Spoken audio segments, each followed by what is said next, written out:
Welcome to the Bharatvaarta weekly. With me, I have our usual guests, Prasanna Vishwanath and Abhishek Paul. Roshan Karyappa is away, so I'll be taking over host duties. So it's a kind of power-packed week, a lot of news. There's the Russia-Ukraine conflict. Air India has already started evacuation flights for Indian citizens. Indian chess prodigy, 16-year-old Pragnananda defeated Magnus Carlsen, and the developments in the whole National Stock Exchange Chitra Subramaniam saga with the unknown Himalayan yogi. So moving on, like last week on Bharatvaarta, we had it's quite timely, the whole conversation on like India and West Asia on geopolitics, foreign relations. India has just signed a trade agreement with the UAE, and UAE has been one of the countries, along with like India, who has abstained from voting against Russia in the UN Security Council. So this kind of like delicate power dynamics, the way it is functioning, and so it's pretty interesting. If you've not seen it or heard it, please go ahead and do that. So yeah, coming to the topic on hand. Last week we saw Russia invade Ukraine using cold and calculated strategies. The invasion began on Thursday with Putin's pre-dawn TV address to the nation of Russia. And the statement, he said that he could not feel safe, develop and exist because of the recent actions by Ukraine. As well as all other nations have condemned the invasion, and India taking a softer stance versus Western countries. US has placed a number of sanctions on Russia, and there are ongoing talks to remove it from SWIFT. As of today, Russian forces have been ordered to broaden the advance into Ukraine, but like not attack on cities. So, Prasanna, Abhishek, what do you have to say on that? Got a dramatic week, right? But I think this was bound to happen, right? Like, and from India's policy perspective, I think the policy has to be dictated by pragmatism, which is what India has exercised. So, frankly, I was like not so sure whether the Russians under Putin would go the full distance. Okay, so there was, of course, Americans and the Europeans, especially UK, forewarning that this particular invasion is imminent. But let's be very honest that there was a lot of skepticism around the constant forecast of an imminent invasion. But finally, that Putin took his plunge. We really need to understand whether it's a very rational, cold, calculated strategy, or just like a irrational player, who's kind of, as what the Western media and the Western establishment and the Western intelligence has been arguing, he's become a kind of unhinged authoritarian with a very narrow set of advisors. So we don't know what is the truth, because there is so much narrative info war which creates lack of clarity. But I think this entire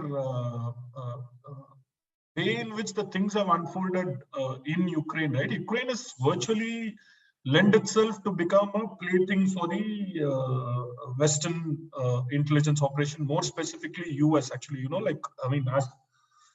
I can't think of a single country in the Eastern Europe which is even kind of intricately interlinked with even the domestic US electoral politics, right? Like you saw even during the the Trump era and before the Trump era, when the entire attempt to kind of paint him as a Russian asset was basically through leveraging the connections with the Ukrainian political forces, right? Actually, so Ukraine, and also we've seen two color revolutions, two variants of color revolutions happen, where we have had West-friendly regimes installed after what were palpably orchestrated protests and all that. And I don't know whether Ukraine kind of miscalculated that, it being a very strategically located state between the Russia and the Europe, without having any definitive NATO umbrella or support. I don't know whether they were egged on by the Western nations and led down the garden path. I mean, all nice to know that there have been very fierce resistance from the the Ukrainian troops, but I don't think so. They have a very significantly trained ground force or military, right? I mean, see, eventually, I think the Russia's strategy has to be little calibrated. I mean, even if they blitz through the country with huge human casualties, I think like it might be very difficult for them to hold on, right? Actually, so I think Russia, probably there were too many pinpricks from the West and the US through friendly dispensation in Ukraine to Russia, and at some point of time maybe uh, Putin decided that enough is enough, and he just wants to kind of remake the uh, at least the geopolitical order in his near border, at least. So from an India's perspective, right?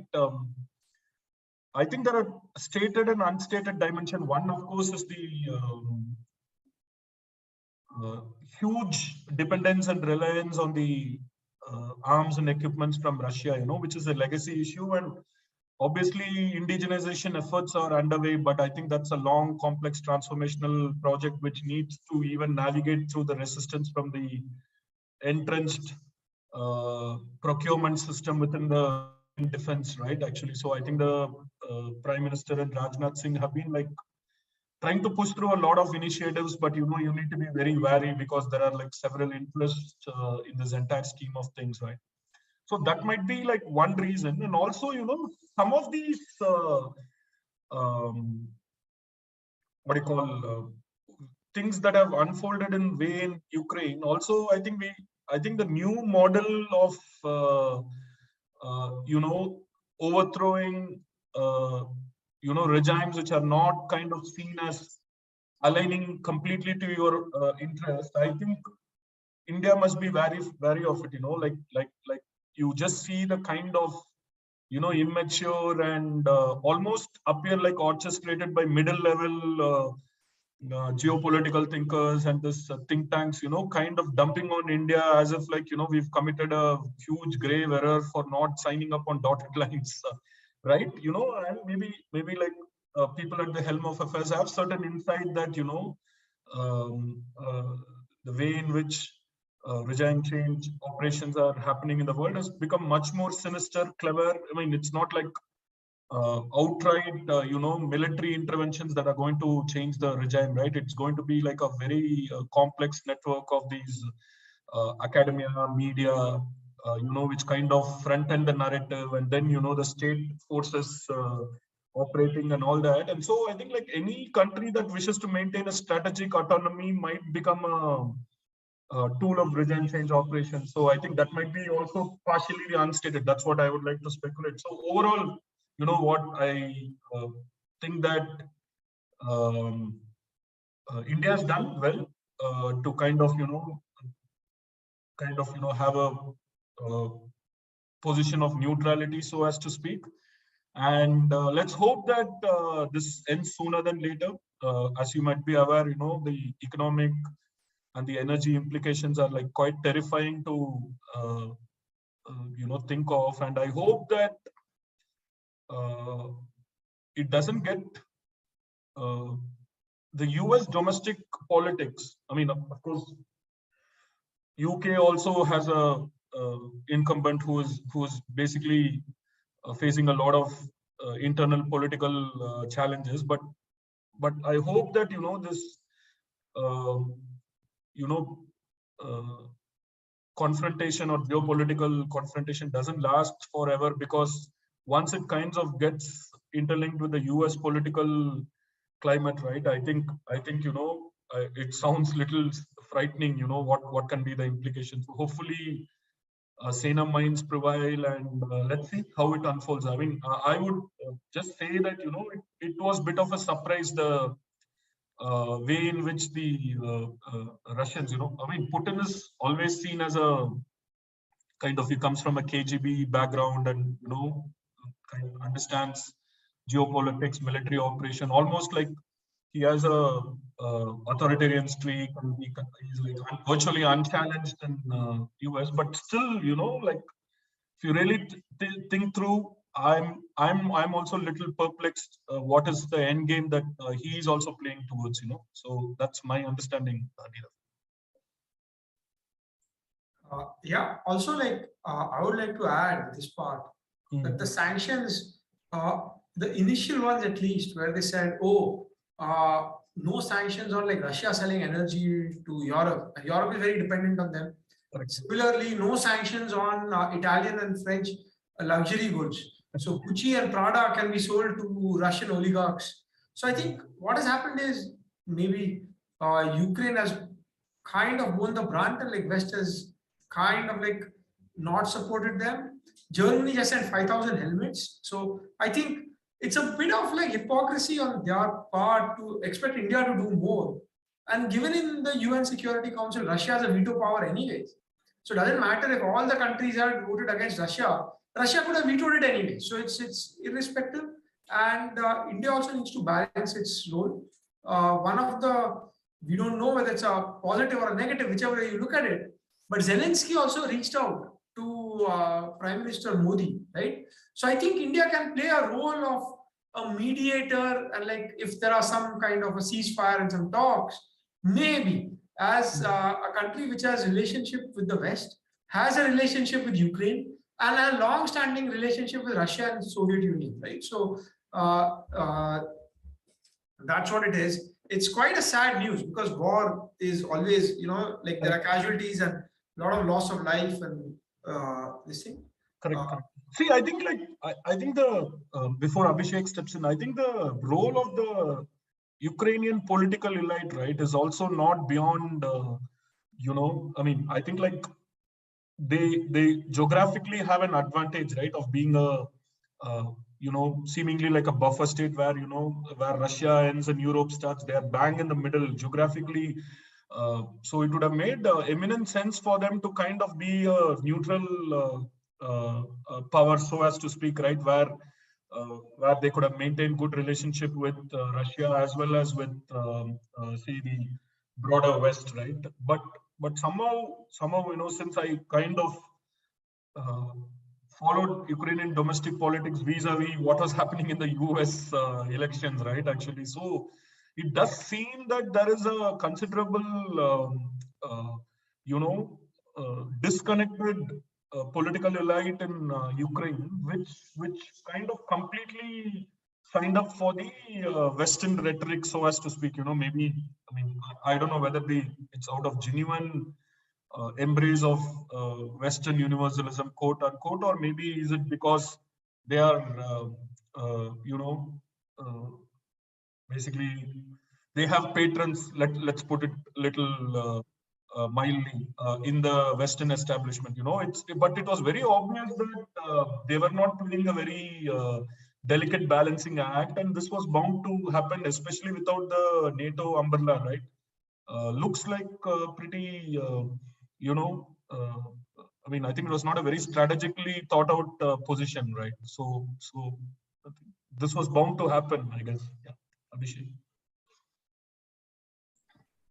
Yeah, I think so.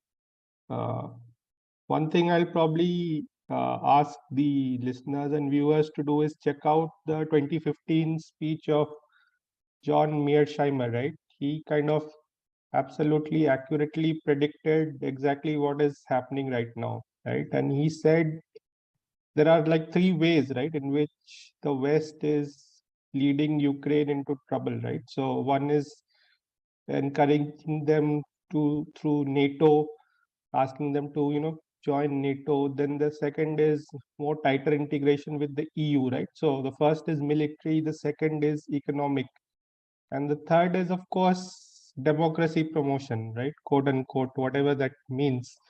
right? And obviously, he predicted that none of this was going to be well received by Russia and Putin. And eventually, I mean, we've seen Russia undertake a number of military operations in the past as well, whether it is in Crimea, whether it is in Georgia and all that, right? So only thing is this one, the scale and size is quite different. They are marching up to Kiev, and yeah, I think right now whatever information we receive is in the fog of war, right? Like there are some really unrealistic claims being made by the Ukrainian side or the West that huge number of Russian casualties have happened and all that. I don't think so. I think people have to probably take all that very skeptically because I don't think any major evidence has been shown. So one of the, in fact, the UK Defense Ministry or something like that actually puts out some of these from their own Twitter account, claiming large number of casualties on the Russian side, etc. So it's interesting. I think the West, while probably not fighting themselves, at least aiding out Ukraine in their information warfare, at least right now, right? But I was also listening to some others on the Russian aspect, and one thing did seem like things do seem a little odd there, right? For example, there was this public telecast of Putin and his top coterie around him, right? And it did not seem like a very well orchestrated effort. Those everyone else seemed quite scared and unsure of what to say. Another thing is, to whatever data, I mean, not much data comes out of Russia in terms of public opinion, etc. But like, for example, the level of public support in Russia was much more when they were invading, let's say, or trying to get back Crimea. Like this time, I think even the Russian public is kind of unsure as to what is happening, what are the goals, and all that, right? Crimea invasion, in the sense, had a specific provocation leading up to that, right? Like in the sense that that time the EU offered a trade deal to Ukraine, and Right. the Ukrainian government was willing to kind of consider it. And I mean, it was almost like a trade deal that will eventually lead to emasculating the Russian economy, because once you have the free, Yeah. then it eventually the porous borders, and then eventually the strategic independence that Russia maintains in terms of its de-dollarized economy, that was under the threat. But this, I agree with you that that event was quite chilling, to say the least. It didn't have any organic feel to it, right? It was almost like the old style, the KGB era, kind of a very shadowy. I mean, of course, Russia under Putin is still, you can largely argue that it's the Iron Curtain, where it's very difficult to censor it. But still, I think, I mean, it wasn't like the USSR for sure, right? Like, I mean, Yeah. there was some interaction with the broader world, right? So I don't know, like, what exactly, I mean, is there like something that... I think the sort of scary part is no one really knows what is the end game here. End game, right? Yeah. Because it's hard to believe that he will want to do a long-standing occupation facing an insurgency, and that is going to be very costly, right, for Russia. Absolutely. So yeah, I mean, maybe the idea is to quickly install a different regime which is pro-Russia and move on. But yeah. No, but that usually kind of happens through the cyclical electoral process in Russia, right? Like, you have had at least two friendly Russian regimes. So maybe the fear is that, like, I think, like, typically under the Democrat rule, or the Democrat rule, I think he fears that the kind of operations that happen within Ukraine, and he fears that the Democrats, being like so invested financially as well as geopolitically in a country like Ukraine, I probably thought that maybe he has to just curtail it upfront. So that could be the only thing, because otherwise there is nothing like an immediate No, I provocation. think the other thing was like he feels like time is running out as well, because West is, helping out militarily, at least through some weapons and stuff. And then, like there was someone saying that he took out some lessons from the Azerbaijan-Armenian conflict, Okay. right? And the Turkish influence there and all that, right? So it's kind of quite complex, whatever his reasoning would have been.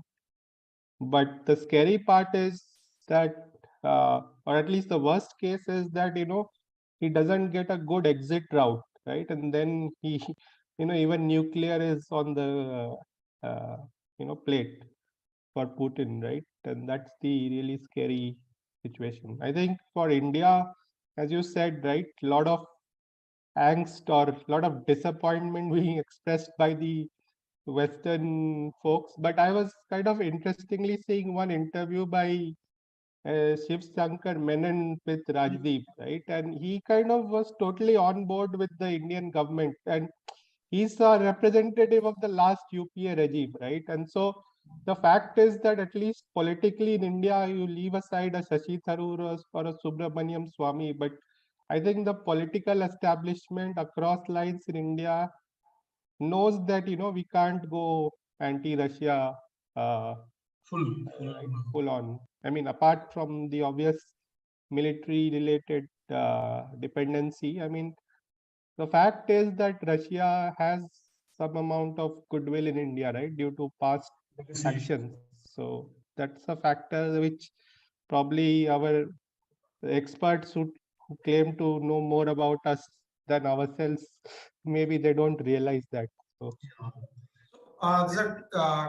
just ask Nirav about the economic dimension of the sanctions, right? And how, so for example, I mean, it's almost like they're willing to back but not bite, right? Like, given that, Russia is, we can kind of think Russia has prepared itself for this isolation scenario, and they might have thought through, and given the stunning energy dependence that parts of Europe have with Russia, how do you think, Nirav, especially SWIFT as a system, how much does it hurt a nation? I mean, I've not read too much about how the impact would be on the world economy per se, and I mean, what could be the time frame? I think a long-term implication, right? So one is, see, if you look at like the codependencies, the European nations need Russia more than, say, maybe Russia needs European nations to trade with them.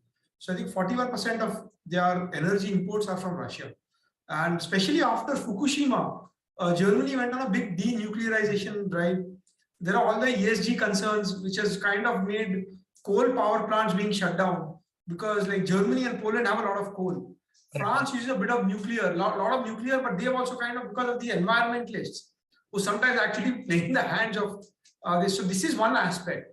Second aspect is also they have a lot of rare metals, titanium, a lot of parts which go in for semiconductors, a few key rare earths which go in, so not silicon, but the other ones just to dope the semiconductors. So I think that is also pretty critical. And one viewer has also asked, Harsh Agarwal, that how will the SWIFT sanctions impact Russia, and how will India make all its payments, right? And then there's another question on, does it make sense for crypto? So like a couple of things, I think, see, India made some transfer of rupees and bought some oil, Russian oil in rupees, right? But now the thing is, what does Russia do with those rupees? So they will have to maybe buy some goods from India. Russia is pretty self-sufficient in agriculture, maybe some auto parts, or because give it to a third party, like buy gold from UAE, and then UAE buys things using rupees. Russia, China, there, and probably India are going to start another parallel payment processing system. There's already talk of a system which India has been making payments in rubles and for buying Russian arms, right? Though like invoiced in dollars, the payment could be made in another currency. So I think from a long-term perspective, what you will see is this monopoly of these payment systems, which SWIFT is a European system, which pre-EU and pre-Euro, that was used for a lot of their cross-border payments and transactions, right? And then it's kind of been globalized. So maybe we see formation of another parallel payment system so that nobody can be kneecapped. Second thing is, maybe from an energy standpoint, Europe goes back to nuclear because they realize that they are very dependent on Russia. Correct. Right? And finally, what has happened is these sanctions, right, the way they've been put, if this kind of goes on for longer and both sides keep escalating, like either sanctions or it is very big negative for like energy prices. This whole winter, the natural gas prices in Europe have shot through the roof. So because of that, they shut down some other industries. They shut down fertilizer plants. So there's a shortage of fertilizer. A lot of the other auto industries, etc., a lot of the other heavy manufacturing has been shut down. So I think this leads to a bit of chaos, more inflation. So definitely, it's like a very complex situation, and like we'll have to monitor it the way it happens, like without taking any sides and what is right or wrong. But like war, if you see historically, is very inflationary everywhere, Right. and it is inflationary for consumable prices, but it is actually deflationary for asset prices. So like stocks and like all other financial assets kind of fall in value. So I think it's kind of like things which we probably don't want, right? And so the rest of the world does, Europe mostly, but like it spreads out to the rest of the world as well. So that is something, and France has elections here. So I would say that like in couple of years, like the West has received two very big lessons, right? So the COVID crisis made them understand that supply chains have to be made like more robust. You can't rely on China. And then this conflict is making them realize on the energy independence part. yes. And for us, I guess the similar lessons, but like first for supply chains and now for weaponry. Yeah, Right. absolutely. I think the next decade and a half is the time for us to probably just ignore all this baiting of people and just, ensure that our own house is in order, right? Yeah, absolutely. Because that nothing else really matters. Can't be a buyer from a monopoly in times of stress. When everything is good, it's okay. Absolutely. So this is stuff to deal with. Moving on to slightly positive news. So Air India had its first evacuation flight from Romania, from the western parts of Ukraine. A lot of Indian students who are there in Ukraine have been moved by bus to the Romanian border, and from there to Bucharest.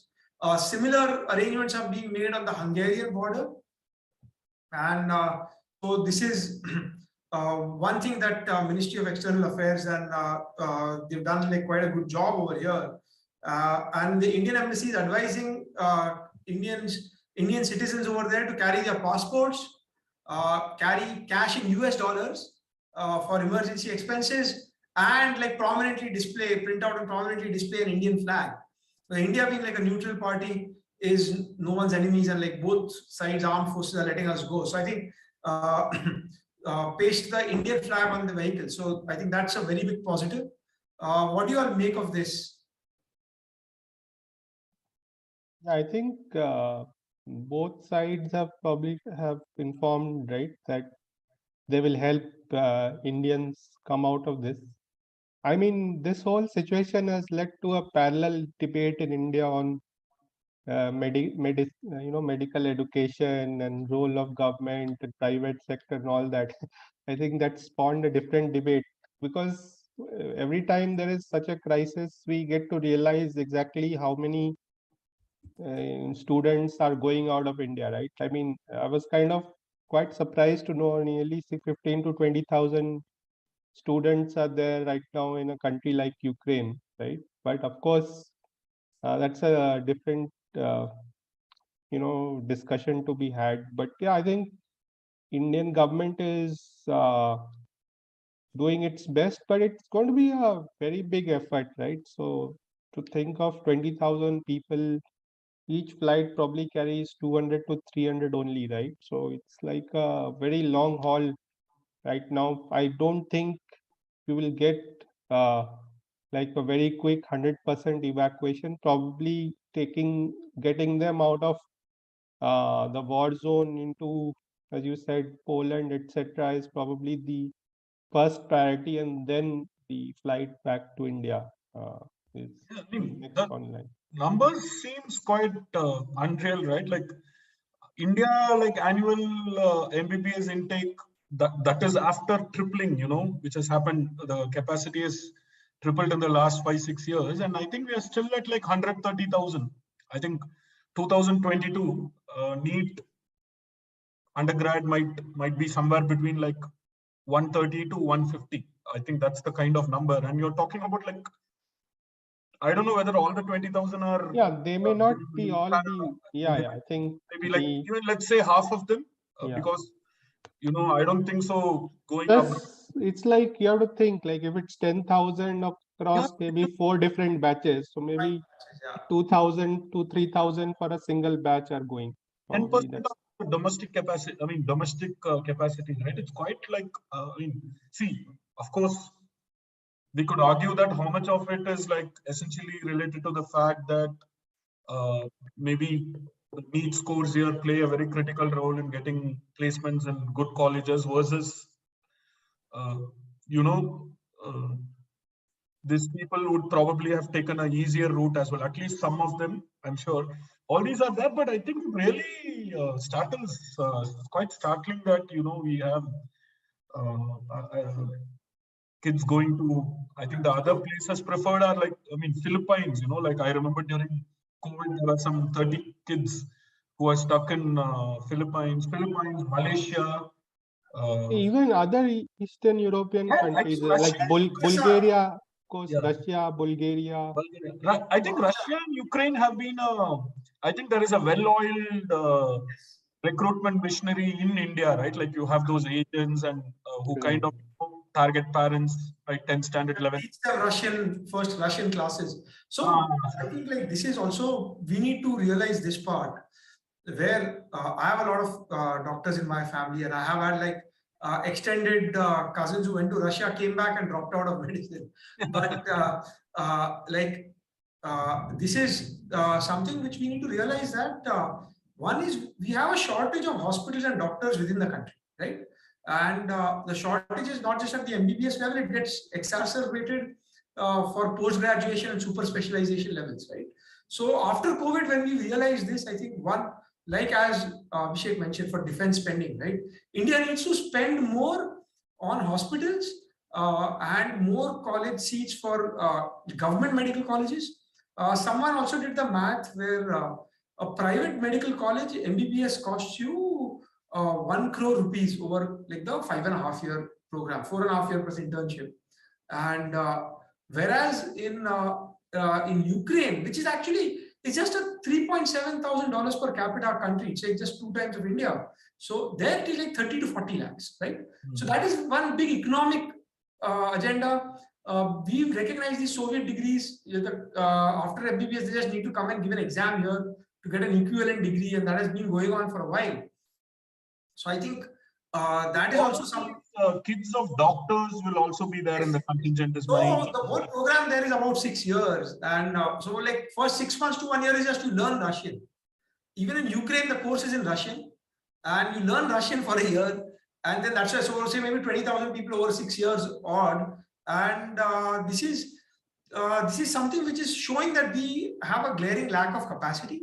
Maybe that needs to be addressed somewhere or another, and it's a positive externality to the own country. Correct. And another sad thing is the dropout rate is more than 50%. Oh, of this, okay. That is probably, yeah, I know. See, I think one would be because like possibly a lot of them, like I wouldn't say, like I'm sure there are a lot of genuine good people who probably couldn't meet their aspirations Yes. in a quality college in India, but there might also be a lot of people who are not competing or good enough to compete in the NEET system, and they would have taken the easy route. So So that's the easy route. Plus, a lot of these people are fulfilling their parents' ambitions to be doctors. They themselves don't want to go through the grind. So there are a lot of, so it's a complicated thing. Complicated things. See, but highlights a weakness. My only thing is, this is where I kind of see, I'm generally like, ideologically okay with both a large role for private sector and higher education. Okay, I mean, in India at least, I think it has addressed a lot of capacity issue, but I think somewhere there has been the private expansion of medical education in India, I think has made it exorbitant at one level, right? Yes. The cost of education. And I mean, this is one area where medical education is okay, that at least maybe in the next one decade, there should be at least one government-run medical college in each district, which at least sets a reasonable price, so that this the private players, right? Like, of course, you can argue that it's the regulatory cholesterol. I mean, it's typically run by politically connected operators or social groups and all that. So there is an entire ecosystem of patronage and corruption around it, which rises the cost actually. The medical association Yeah. restricts the suppliers of doctors stating quality, and so that they can doctors themselves put so many barriers, right? Like, yes, exactly. So I think this needs to be looked at not just from like this perspective. India has like a huge shortage, and it's a big positive externality if you set up medical infrastructure. Actually, there are a couple of, while we are kind of on the Russia-Ukraine question, so there are a couple of questions from our audience. So one is, what's the role of crypto over here? Can crypto be used? So like coming from like a financial services background, while crypto makes it easier for this kind of cross-border transactions, you've seen like most crypto asset prices fall right now, right? So the crypto itself is so volatile. It's not like a store of value. It's a speculative asset at this moment. So depends on like whether maybe you can use it to transfer money and then again reconvert it back to some fiat currency. Crypto can be, there for private transactions. I don't think institutionals are ready for full-scale crypto transactions, right? Absolutely. Like, Absolutely. do you think oil exports and imports can be transacted in crypto? We are not there yet, right? So. And this price have actually fallen right now. So, and the second one is, after this kind of like Russia has invaded Ukraine, from the early signs has not gone super well. But now what happens to, like, say, China and Taiwan? And like, is that a possibility that China might look for like reunification, as they call it? Quite possible. See, basically, I think at some point of time, see, even this full-scale invasion, the way it has unfolded in Ukraine, right, is a bit of a surprise for a lot of us, right? Like, we've kind of, I mean, it was predicted in the sense that it would happen at some point of time, but like when it happens, how it unfolded, it all happened within like very quickly. So definitely, I think Taiwan is within the sights of the CCP. I think it's a civilizational project for them, and but I would think that like the West might be offering a much more robust security umbrella for any such expansionist moves by the CCP, simply because one is Taiwan's own criticality to the global supply chain, especially on critical industries like say chip and electronics and all that stuff. So, like, say, for example, US is building sufficiency in chip production, and I think it's a 10-year project. All the capacity comes maybe built in the next 10 years or something like that. And so the criticality of Taiwan to the global commerce and trade system is much more than Ukraine, right? So probably there will be much more robust response to any such thing. But I think we have to say that Putin has created an opening for Xi Jinping, right? Like, and I think currently somehow the leadership in the US doesn't, contrary to what the establishment allied media academia peddles. I think like maybe some of these authoritarian leaders in Russia, China, they all sense that this might be an opening for some very what was unthinkable earlier kind of a geopolitical maneuvers. I think so. I mean, it would be very difficult from a purely cost benefit basis. I don't think so. It makes sense for China to go the full distance. But last 1.5 years, if you really look at Xi Jinping's economic pivot away from what has China traditionally done, his own war on Chinese corporates, increasing the stranglehold on the domestic Chinese economy. All these were not predicted, right? Like, I mean, who would have thought that a national champion like Alibaba would be, kind of taken to cleaners, so as to speak. Xi Jinping surely, you can never predict all this. That's my thing. But I think Putin has kind of created a template for them to replicate. I mean, let's also not, kind of ignore the fact that the same template can be also implemented against India as well, right? Like on our borders, right? So like they basically like, I think this geopolitical flux is something that suits countries. Like, see, China has, unlike Russia is still, let's say, outside energy, right? They are not like an economic powerhouse, right? I mean, they are like resource rich, and I think their centrality and criticality to the world comes from the military prowess which they inherited from the Soviet Union. So they are more a military power than an economic power at this point of time. Russia, China, I think, is slightly better placed. Certainly in economic power, maybe their military is not as, battle wary as, say, the Russians, because not only from the Soviet days, even now, Russian army has been quite boots on the ground kind of a force, like very much like India. So China is, I think, like generally kept to itself, other than the escalation and the border escalation and the aggression that it displayed against India in the last year. Otherwise, it's generally lied low to focus on its economic growth. So it's more economic, less military. So, it's very interesting. So I think like they have to look at several factors before doing that. But I would think it's a decadal project, but you never know, it could happen even before that. Yeah. Okay, so moving on, probably this is end of Pax Americana. So closer home, in NSE co-location case, there's a new interesting development about the Himalayan yogi. It's been revealed that it's Anand Subramaniam himself, who was using the email ID rigyajusarma@outlook.com and instructing the CEO of NSE, Chitra Ramakrishna, to give power to Anand Subramanian and give him like a higher pay package and a lot of responsibility. So this scam involved certain brokers getting unfair advantage over others while trading NSE's algo trading platform. So this is quite interesting. There's been a lot of discussions about this.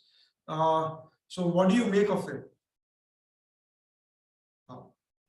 Abhishek, maybe. Yeah, I mean, this is kind of a bizarre case. I haven't really gone into too much in-depth reading about this, but yeah, I think it's kind of shocking that this happened. Like, it sort of raises a lot of question marks on the corporate governance, right? And what has been going on in that institution. Yes. And the best part right now needed is to quickly get to the bottom of this case and, take corrective actions apart from whatever punitive actions need to be taken, right, on the previous, like the incumbent. But yeah, I think quick action is very much needed here. No, Yeah. absolutely, absolutely. And this is also the maybe Neerav can add to it is, of course, CBI has arrested Anand Subramaniam, but the very capability in the Indian prosecution system, right, to crack a complex case like this and identify present prosecutable evidence, right, like, and a lot of these crimes are like dated between, let's say, 2011 to 15, right, and I mean, I'm like so good that some punitive action is happening, but these kind of crimes, I don't know, like what should be the institutional capability even within our to solve financial crimes, I think uh, needs a larger debate as well, right, Neerav? I mean, so absolutely. So the thing is, actually, the whole co-location case was about people putting their servers next to NSE and getting the data milliseconds before correct. it hits. So I think they could kind of profit from like seeing the order flow before the others can see it, right? And they were kind of doing like a high frequency trading. And so this is like one part where you need a level playing field. The second part is the kind of corporate governance where the CEO could put anyone in charge, and whether this whole Himalayan yogi, is it a ruse? Is it like somebody else who's kind of doing it, or is Anand Subramaniam himself kind of convincing her? Or if a person is so gullible, is she capable? Is she fit and proper to be like CEO of such a firm? So I think it's a lot to say. This is hopefully this is kind of, I kind of feel this is how in 1992 in the Harshad Mehta scam, where like BSE had its limitations on like 14-day settlement, etc., and then we went for electronification and NSE was formed. I think this is like another kind of a I mean, where we need more transparency and better corporate governance, right? So moving on to some positive news. So Ramesh Babu Pragnananda beats world champion Magnus Carlsen. The 16-year-old is a grandmaster, and he's been the fifth. So he's the fifth youngest to achieve grandmaster globally, and was international master at the age of 10. He has been congratulated by a lot of people, but not like Sachin Tendulkar himself on Twitter. And his coach, RB Ramesh, has been on Bharatvaarta podcast talking about his chess academy in Chess Gurukul in Chennai, and how they are grooming like the next set of chess grandmasters. So Prasanna, anything to add over here? No, it's quite, I just distinctly remember like maybe late 90s is when I think this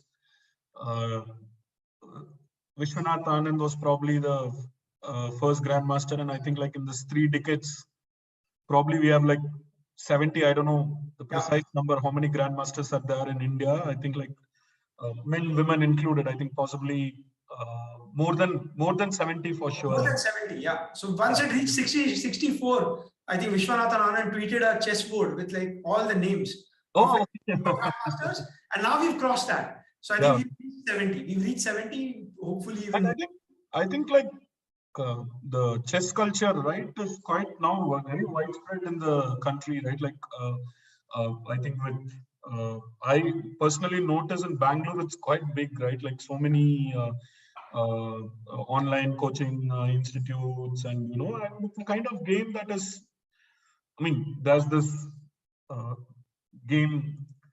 It's widely believed that chess was invented in India, right? So in that sense, it's also reconnects to our wonderful legacy. And Ramesh has been quite an inspiring individual, right? Like I think he's taken under his wing so many talented kids, and turned out so many prodigious. I mean, one is the identifying the prodigies, but after all, that alone is not enough, right? There should be suitable systems and process where the daily discipline, regimentation, practice, which is very critical in chess, is what I understand.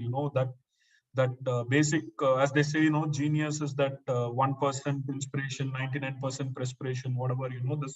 This game needs enormous amount of preparation, right? And I think Ramesh is certainly an institution, I think, so all credit to him, and pretty phenomenal the way in which this game has evolved. Of course, Anand always truly the pioneer in terms of popularizing this game in India, and I think when even Anand began his sensational meteoric rise, right? I don't think so India had that kind of either the tournament or the coaching infrastructure, right? I think he himself benefited because I don't know whether I vaguely remember that his father, who used to work with Indian Railways, I think he had a posting overseas, somewhere in Philippines or somewhere. Philippines. I think a lot of his chess grooming happened in Philippines. Happened there. But I think now the situation is very dramatic, right? I think we do have a good system of coaching and thing, and Pragananda's case is also I think he comes from a very modest family background, and I think his